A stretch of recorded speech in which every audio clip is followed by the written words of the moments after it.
High! তো সেদিন ছিল আমাদের 11th অ্যানিভার্সারি, লাভ অ্যানিভার্সারি। আর সকাল, সকাল উঠে আমি দেখলাম মাছ কাকু চলে এসছে। আমি কিছু মাছও কিনে নিলাম।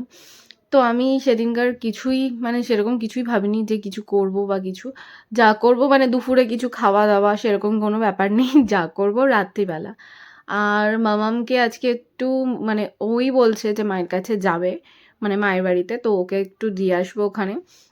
ও তো এখন ঘুমাচ্ছে, উঠিয়ে খাওয়া-দাওয়া করিয়ে তারপরে ওকে দিয়ে আসতে হবে।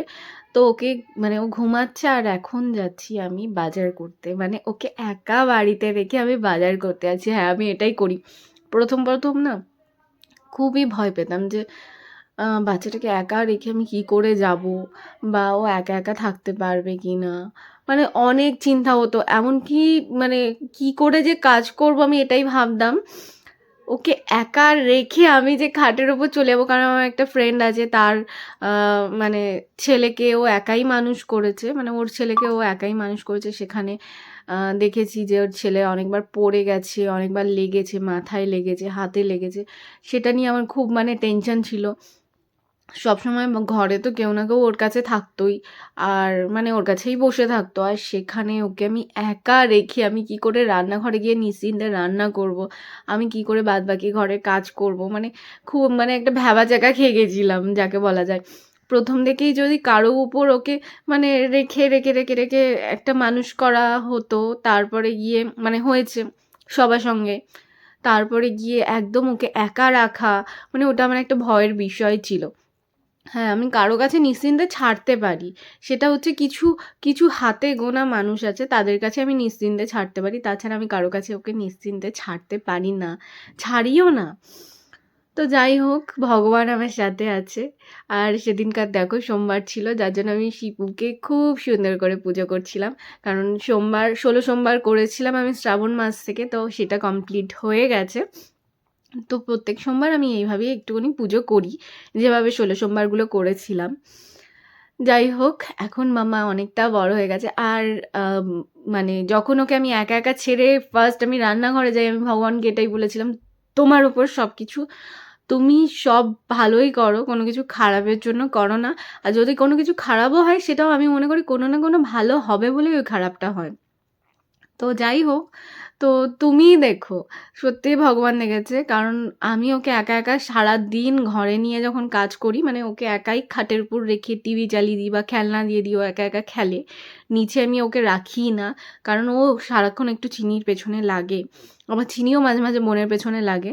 তো দুটোতে মিলে কি করবে, কি অঘটন ঘটাবে আমি জানি না। ওইজন্য মামাকে হচ্ছে উপরে খাটের উপর বসিয়েই রাখি। খেলনা দিই, সব করি। ওই খাটটার মধ্যেই ও খেলে, সবকিছু করে একাই। কিন্তু আজ পর্যন্ত ভগবানের দয়ায় বলব কিছু হয়নি, আর যেন কিছু নাও হয়। ও বোঝে যে কতদূর ওর অবধি ওর এরিয়াটা। এটাই আমার ভালো লাগে, মানে ও বোঝে। তো যাই হোক, যেটা বলার ছিল, আজকে আমাদের 11th অ্যানিভার্সারি। তো ১১টা বছর ধরে আমি এই মানুষটার সঙ্গে আছি, তোতলাচ্ছি বলতে গিয়ে। সত্যি আমার মানে ভাবতে কেমন লাগে, পরের বছর ১২ বছর কমপ্লিট হবে। মানে একটা যুগ আমি একটা মানুষের সাথে আছি, যার সাথে না আমার কোনো রক্তের সম্পর্ক আছে, যাকে না আমি ছোট থেকে চিনতাম।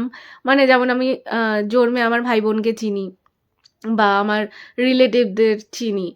তো যাই হোক, সেরকমই আমি ওকে কোনোদিন না চিনতাম না কিছু। সেখানে গিয়ে একটা অচেনা মানুষের সাথে ১১টা বছর কাটিয়েছি। তার ভুল ঠিক মানে আমার এরকম একটি স্বভাব আছে যে কারো কোনো কিছু ভালো না লাগলে আমি তাকে ডিরেক্ট অনেক সময় বলি না। কারণ একটু দূরের সম্পর্ক হলে বলি না। আর যদি খুব কাছের সম্পর্ক বলতে আমার মানে হাতে গোনা কয়েকজন আছে। খুব কাছের, আমি মানে আমার জীবনে খুব ভিড় বাড়াই না। একটা টাইমে অনেক বন্ধু-বান্ধব ছিল, বুঝেছি কে কিরকম। সবাইকে জীবন থেকে একদম দূর করে দিয়েছি। দূর করে দিয়েছি কি, আমি তাদের জীবন থেকে চলে এসেছি এরকম। ঠিক আছে? হ্যাঁ, রাস্তায় দেখা হলে, "হ্যাঁ, কেমন আছো? কি?" ওই অবধি ঠিক আছে সম্পর্কটা। বেশি ঘোলাটে আর করতে চাই না, আগে করতাম। আর এই দেখো, উনি হচ্ছে গিয়ে লোকের পেছনে রোজদিন লাগে, দোকানে যায়, তার পিছনে লাগে, লোককে আলতা মাখিয়ে দেয়, সিঁদুর মাখিয়ে দেয়। আজকে নিজেই মেখে এসছে, মানে ওকেই মাখিয়ে দেওয়া হয়েছে। আর যেটা বলছিলাম, কিছু কিছু মানুষ আসে যারা আমাদের জীবনে মানে নিজেদের স্বার্থ সিদ্ধি করতে আসে, যে স্বার্থ ফুরিয়ে গেলে পালিয়ে যায়। তো সেরকম মানুষ জীবনে অনেক এসেছে, অনেক জীবন মানে এই জীবনটা থেকে অনেক শিক্ষা পেয়েছি। কেউ চলে গেলেই আমরা ভেঙে পড়ি, কষ্ট পাই, কিন্তু না, আমাদের ভাবতে হবে ওই মানুষটা থেকে আমরা কী কী শিখেছি, সে আমাকে কী কী শিক্ষা দিয়ে গেল। এটা ভাবলে না আমাদের জীবনটা সত্যিই সুন্দর হবে, যে পরের বার কিন্তু আমরা যেই মানুষের সাথেই মিশি না কেন এই ভুলগুলো করব না। তার সঙ্গে যা যা করেছি, তারপরে সে যেগুলো করার চান্স পেয়ে গেছে সেগুলো কিন্তু করব না। এই দেখো আজকে রান্নাটা দেখো, এখানে একটা মশা পড়েছে, আমি না খেয়ালই করিনি। পরে গিয়ে ভিডিওটা যখন দেখছি না একটা মশা পড়েছে। যাই হোক, তো খাওয়ার টাইমে কিন্তু আমি তুলে দিয়েছিলাম ওটা, কারণ ভিডিওটা করেই আমি দেখেছিলাম, নাহলে হয়তো চোখেও পড়তো না। যাই হোক, তারপরে গিয়ে আর কি বলবো, আমার জীবনে খুব অল্প মানুষ আছে এখন। আগে বহুত বন্ধু বান্ধব ছিল, আর এখন কেউ নেই, আর রাখতেও চাই না। যারা আছে তারা খুব ভালো, যাদের কাছে আমি মন খুলে সব কিছুটা বলতে পারি। একটা টাইমে না মন খুলে কিচ্ছু বলতাম না, পুরো সব কিছুটা মানে মনের মধ্যে চেপে রাখতাম, মানে আর সবাই বলতো, আর সবাই আমাকে বলতো তুই খুব চাপা, মানে মনের কথা বা তোর পেটের কথা কেউ জানতে পারবে না, এরকম টাইপের। কিন্তু না, এখন হচ্ছে কি আমি এরকম হয়ে গেছি, আমি সব কিছু বলে দিই সবাইকে, কি হবে চেপে রেখে। মন খুলে কথা বললে মন খুলে বাঁচতে হবে, মন খুলে কথা বলতে হবে।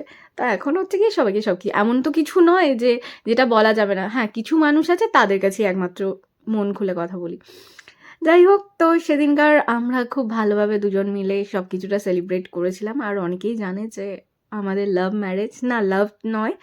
বিপ্লব তো প্রথমে আমার পেছন পেছন ঘুরতো, তো সেখানে হচ্ছে গিয়ে মানে অনেক বড় কাহানি আছে। তো প্রথমেই পেছন পেছন ঘুরতো না, তারও আগে অনেক কিছু আছে। ফেসবুক থেকে আলাপ হয়, সেখানে কিভাবে কি কথা হয় সেগুলো কথাগুলো আমিও বলিনি, কথাগুলো বলেছিল আমার ফ্রেন্ড, যে আমার ফেসবুক অ্যাকাউন্টটা খুলে দিয়েছিল। তখন আমার কোনো ফোন ছিল না। তারপরে ওই কথা বলতো বিপ্লবের সাথে। এবার ওই বলে দিয়েছিল আমি কোন স্কুলে পড়ি না কি। তখন আমার একটা ফেক নাম ছিল, তিতলি দে নামে আমার ফেসবুকটা ছিল। তো আমার স্কুলের সামনে গিয়ে আমার ওই নামেই খুঁজছিল, তো আমাকে পাইনি। এবার যখন আমাকে দেখতে পেয়েছে, যেহেতু ডিপিটা আমারই ছিল, তো চিনতেই পেরে গেছিল। তো যখন দিয়ে দেখেছিল তখন দিয়ে আমার পেছন পেছন যাতায়াত স্টার্ট করে দিয়েছিল। এরকম করতে করতে আমি বারণ করেছিলাম অনেকবার। এবার আমার দাদার চোখে পড়ে গিয়ে আবার দাদা ভাবলো যে না, এদের দুজনের মধ্যে কিছু একটা আছে। ঠিক আছে? আমি কখনো মানে ও আমার পেছন পেছন সবসময় হেঁটে যাচ্ছে। এখনও আমি রেগে গেলে আমি যেটা বারণ করবো, ও কিন্তু চুপচাপ ওই জিনিসটাই করে যাবে। তখনও হচ্ছে গিয়ে ১ম দিয়ে ওরকম। আমি ওকে বারণ করার পরও আমার পেছন পেছন যেত, পেছন পেছন আসতো। তো আমার দাদা অনেকবার দেখেছে, দেখার পর ওকে ধরে বাড়িতে নিয়ে যায়। নিয়ে যাওয়ার পর মানে ওকে ডেকেছিল, ধরে বাড়িতে নিয়ে যায়নি, ডেকেছিল। ডাকতে পুরো ফ্যামিলি মিলে বসে ওর সঙ্গে কথা বলতে, দেখলো যে না, ছেলেটা খুব ভালো, এনসিসির টিচার, ভালো মানে পড়াশোনা করছে। আর এখনকার ছেলেমেয়েরা তো প্রেম করছেই, তাহলে কি আছে, চলো মেনেই নিই। তাহলে এইভাবে চললে তাহলে মেয়ে পালিয়েও যাবে না, আর ওর একটা বন্ধুও হলো, আর মানে ভুলভাল কিছু করবে না, এমন কিছু করবে না যেটা মানে আমরা মেনে নিতে পারবো না, বা পালিয়ে গেলে তখন নাক কাটা যাবে বা কিছু, যাই হোক এরকম কিছু ভেবে সবাই মিলে মেনে নিয়েছিল এই লোকটাকে। তারপরে গিয়ে চলো আমি ভেবেছিলাম যে দেখি, চলো মেনেই নিয়েছে, কোনো ঝামেলা হবে না, বাড়ি দিয়ে তো কোনো ঝামেলার কোনো সিনই নেই, ভালো হয়েছে। আর কোনো ঝামেলা থাকলো না, চলো এর সাথে থাকা যায় হয়তো, খারাপ তো দেখতে নয়। এবার ১ম তো মানুষ মন দেখে না, ১ম মানুষ মুখটাই দেখে। তো মুখটা দেখে খারাপ তো দেখতে নয়, ভালোই দেখতে, চলো থাকাই যায়। থাকতে গিয়ে ১ বছর পর গিয়ে বুঝেছিলাম না, থাকা যায় না। সেখানে ১ বছর পর গিয়ে বুঝেও আমি ১১টা বছর এর সাথেই কাটিয়ে দিয়েছি। ভীষণ ঝগড়া হয় আমাদের মধ্যে, আবার ভীষণ ভালোবাসা, মানে যখন ভালোবাসি তখন মনে হয় এর মতো মানুষ হয় না, একে আমি ভীষণ ভালোবাসি, একে ছেড়ে আমি বাঁচতেই পারবো না। যখন ঝগড়া হয় তখন মনে হয় এর সাথে আমি কী করে আছি। তোমাদেরও এরকম কিছু হয় হয়তো, সবারই হয়। আর ১১টা বছর কাটিয়ে দিয়েছি, ভালো আছি। চলো টাটা, আবার একটা পরের ব্লগে কথা হবে।